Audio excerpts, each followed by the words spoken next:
श्री शिवाय नमस्तुभ्यम। हर हर महादेव। आप सभी लोग जानते हैं कि 29 जनवरी 2024 को साल की सबसे बड़ी चतुर्थी है। मतलब इस दिन चतुर्थी को हम संकटा चौथ भी कहते हैं, तिलकुट चौथ भी कहते हैं और गणेश चतुर्थी भी कहते हैं। और ये वाली जो गणेश चतुर्थी है, संकटा चौथ है, ये तिलकुट चौथ है, ये सोमवार के दिन ही पड़ रही है। जिस दिन 29 तारीख 2024 का इस पूरे साल में भगवान शिव जी की बहुत बड़ी कृपा हो रही है। ये बात आप सभी लोग जरूर जानते होंगे, क्योंकि इस बार की जो सबसे बड़ी चतुर्थी है, संकटा चौथ या तिलकुट चौथ, वो भी सोमवार के दिन ही पड़ रही है। इसका मतलब है कि इस दिन आप भगवान को प्रसन्न करने के लिए जो भी उपाय करेंगे उसका फल आपको डबल ही मिलेगा, क्योंकि आप दो विशेष दिनों पर एक ही दिन वो जो है उपाय करने वाले हैं। सोमवार का दिन भी रहेगा, तिलकुट चौथ भी दिन रहेगा। अब इस दिन किए जाने वाले कुछ ऐसे विशेष उपाय हैं जो कि आप लोग शायद भूल गए होंगे, जो उपाय हम आपको इस वीडियो में बताएंगे। और ये उपाय उन माताओं बहनों के लिए बहुत ही ज्यादा जरूरी है जिस दिन लोगों को तिलकुट चौथ या संकटा चौथ के बारे में पता है। जो लोग इस व्रत को धारण करती हैं, तो सबसे पहले हम आपको यहाँ पर बता दें कि इस चतुर्थी को गणेश चतुर्थी के नाम से भी जाना जाता है। और ये जो दिन होता है, ये माताओं बहनों के लिए बहुत ही ज्यादा जरूरी होता है, महत्वपूर्ण होता है। क्योंकि इस दिन माताएं बहनें अगर इस दिन का व्रत धारण करती हैं, तो संकटा चौथ का व्रत करती हैं, तो इस दिन उनकी संतान के लिए बहुत ही ज्यादा विशेष हो जाता है। मतलब कि उनकी संतानों को उनकी आगे आने वाली दुखद परेशानियों से दूर कर देता है, साथ ही उनके परिवार में दुख की समस्याओं को दूर कर देती है। उनके कुल में आने वाली जो भी दुख और समस्या होती है वो दूर हो जाती है, साथ ही हमेशा सुख और शांति उसके घर के अंदर प्रवेश करती है। उनके सारे काम धीरे धीरे बनने लगते हैं, शुरू हो जाते हैं बनने। उसके बाद अब हम बता दें कि इस साल की सबसे बड़ी और सबसे बड़ी चतुर्थी के दिन किए जाने वाले सबसे बड़े उपाय के बारे में, क्योंकि यही एकमात्र उपाय है जिस उपाय को जो भी माता बहन इस दिन कर लेंगे, उसकी जो भी मनोकामना होंगी वो पूर्ण हो जाएंगी, जरूर पूर्ण होगी, वो भी बहुत ही कम समय के अंदर। इसलिए इस उपाय को आप लोग सुन लेना और जरूर करना। तो ये वाला जो उपाय है, ये 9 समी पत्र का उपाय है और 1 घी के दीपक का उपाय है। ये उपाय इतना ज्यादा कारगर है क्योंकि इस उपाय को अगर आप साल की सबसे बड़ी चतुर्थी के दिन करते हैं, तो निश्चित ही भगवान गणेश जी की कृपा, साथ ही भगवान भोलेनाथ की कृपा भी आपके ऊपर जरूर रहेगी। क्योंकि ये दिन भगवान शिव जी का भी है और इस दिन भगवान गणेश जी का भी है। क्योंकि ये चौथ का दिन है, तो करना क्या है, इस दिन आप लोगों को 9 समय पत्र लेकर आना है। और ये 9 समय पत्र आप लोग कहाँ से लेकर आओगे, तो देखो, समय पत्र आप लोग को कहीं बिकते हुए नहीं दिखेंगे, ये आपको किसी भी पेड़ में ही मिलेंगे।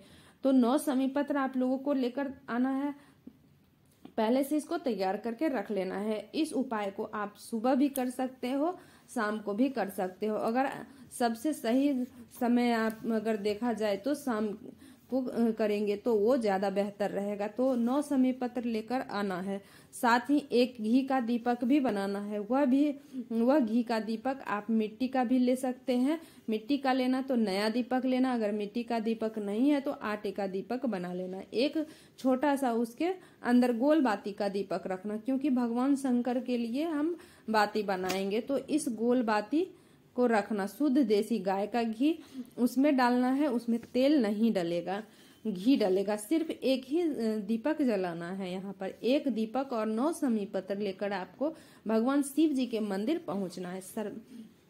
सर्वोत्तम समय जो है इस उपाय के लिए वो शाम का ही है। शाम को या रात्रि को भी दीपक जलाया जाता है। बाकी आपकी मन सुबह भी कर सकते हो, तो सुबह भी कर सकते। तो करना क्या है, भगवान शिव जी के मंदिर पहुंचना है, सारी चीजें लेकर पहुंचना है।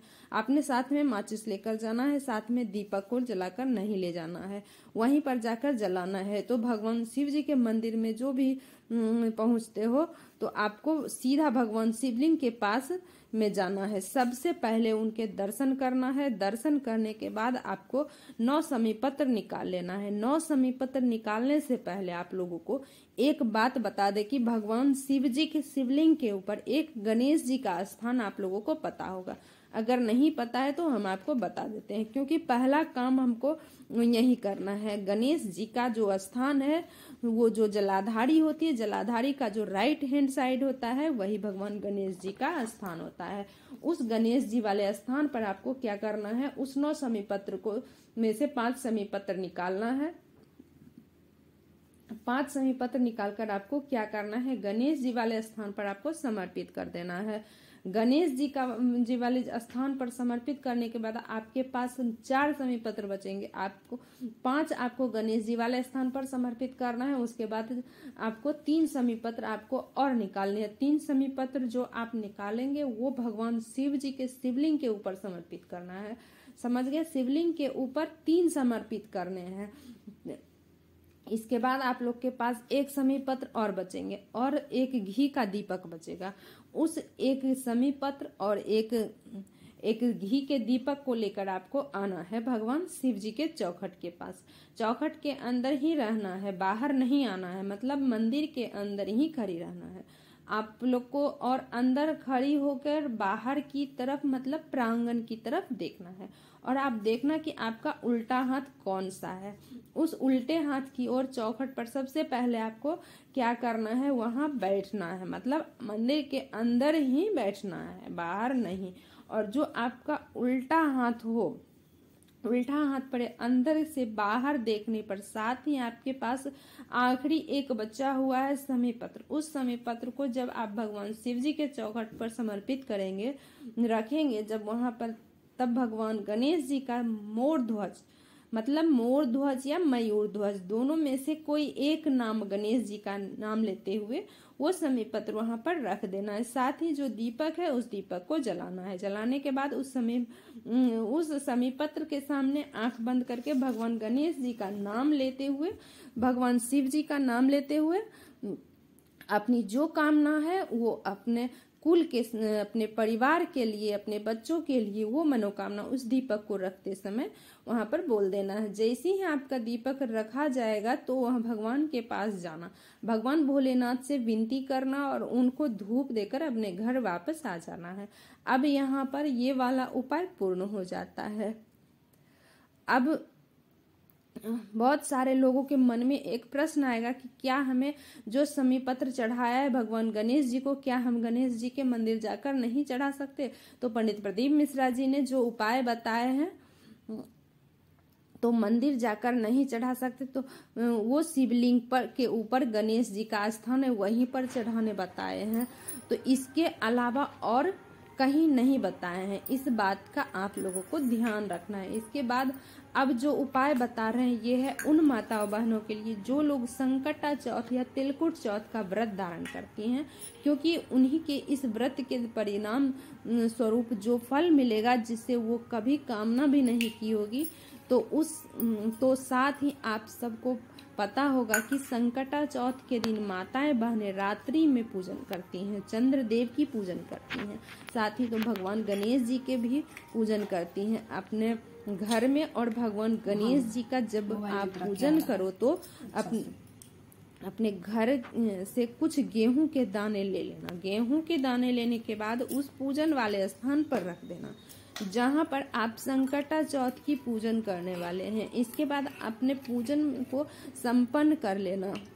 जैसे आप पूजन करते हैं संकटा चौथ के दिन, अब जैसे ही आप पूजन करेंगे, पूजन हो जाती है, तो पूजन होने के बाद ये सुबह के समय आप लोगों को क्या करना है, उस जगह पर से मात्र 2 गेहूं के दाने उठाना है जो अपने पूजन वाले स्थान पर रखे थे, और इन 2 गेहूं के दानों को आप अपने घर के किसी भी सदस्य को देंगे तो उसके जो भी काम होंगे वो बनना शुरू हो जाएंगे। साथ ही इस बात का ध्यान रखना है कि इन दानों को, जिन गेहूं के दाने को रख के संकटा चौथ की पूजन की है, इन गेहूं के दाने को आप किसी बाहर के सदस्य को मत देना, अपने घर के परिवार का जो व्यक्ति हो उन्हीं को दे सकते हो। ये यहाँ पर बहुत बड़ा है और विशेष उपाय है, इस बात का आप लोग विशेष ध्यान रखना। अब हम बात करते हैं तिलकुट चौथ और संकटा चौथ के दिन किए जाने वाले एक सबसे बड़ा और विशेष उपाय के बारे में। भगवान भोलेनाथ से जो भी आप मनोकामना बोलेंगे वह मनोकामना जरूर ही पूर्ण होगी, वो भी बहुत ही जल्दी। अब ये जो उपाय है वो है 108 चावल के दाने वाले उपाय। ये 108 चावल के दाने वाले उपाय इतना ज्यादा बड़ा है। सोमवार का दिन है, भगवान भोलेनाथ और गणेश जी का चौथ का दिन है। आप लोग को ये वाला उपाय इस दिन जरूर करना चाहिए। अब ध्यान से आप लोग सुनिएगा उपाय कैसे करना है। इस उपाय को करने के लिए मात्र 108 चावल के दाने अपने घर से लेकर जाने होते हैं, अपने घर के रसोई घर से, वो भी प्रातः काल सुबह सुबह। इसके साथ आप पूजा की सामग्री भी लेकर जा सकते हैं, वो आपकी मर्जी। शिव जी के मंदिर जैसे ही पहुंचते हो तो मंदिर में सबसे पहले अपनी पूजा अर्चना कर ले। पूजन जैसे ही आप लोग की हो जाती है, भगवान से आप आशीर्वाद ले लेते हो। उसके बाद क्या करना है, जो आपने भगवान से प्रार्थना की है अब उनको पूरा करने के लिए अपने 108 चावल के दाने लाना है। चावल का दाना बिल्कुल भी खंडित नहीं होनी चाहिए। हम आपको बहुत बार बताए होंगे कि शिव जी को खंडित चीजें नहीं चढ़ाई जाती है। अब एक एक करके चावल के दाने को शिवलिंग के ऊपर श्री शिवाय नमस्तुभ्यम बोलते हुए चढ़ाते जाना है। एक एक चावल का दाना चढ़ाना है, ना कि एक ही बार। एक एक चढ़ाने से ज्यादा फल मिलता है।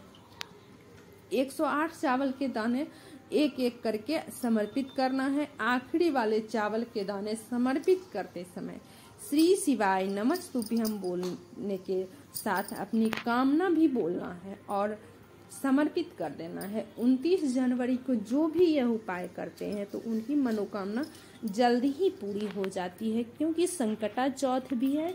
ये चतुर्थी गणेश जी का दिन होता है और सोमवार का दिन है, तो सोमवार ये शिव जी का दिन होता है। फिर दोनों चीजें, दोनों संयोग उस दिन मिल रही है। इस दिन किए जाने वाले उपाय जरूर ही पूर्ण होंगे और बहुत जल्द पूर्ण होंगे। तो ये जो चावल के दाने आप चढ़ा रहे हैं, एक एक करके चावल के दाने को चढ़ाना है और श्री शिवाय नमस्तुभ्यम बोल के चढ़ाना है। जितने बार चावल का दाना चढ़ाओ उतने बार श्री शिवाय नमस्तुभ्यम बोलते हुए चढ़ाते जाना है। मेरे चैनल पर नए हो तो सब्सक्राइब कर लो, बेल आइकन दबा दो, ताकि मेरे अगले बहुत सारे उपाय आपके पास जल्द से जल्द पहुंच सके। इस उपायों से जुड़ी अगर आप लोगों के मन में कोई भी सवाल हो तो कमेंट बॉक्स के जरिए पूछ सकते हैं। अगर मेरा वीडियो थोड़ा सा भी उपयोगी लगा हो तो कमेंट बॉक्स में हर हर महादेव या श्री शिवाय नमस्तुभ्यम जरूर बोलना। श्री शिवाय नमस्तुभ्यम।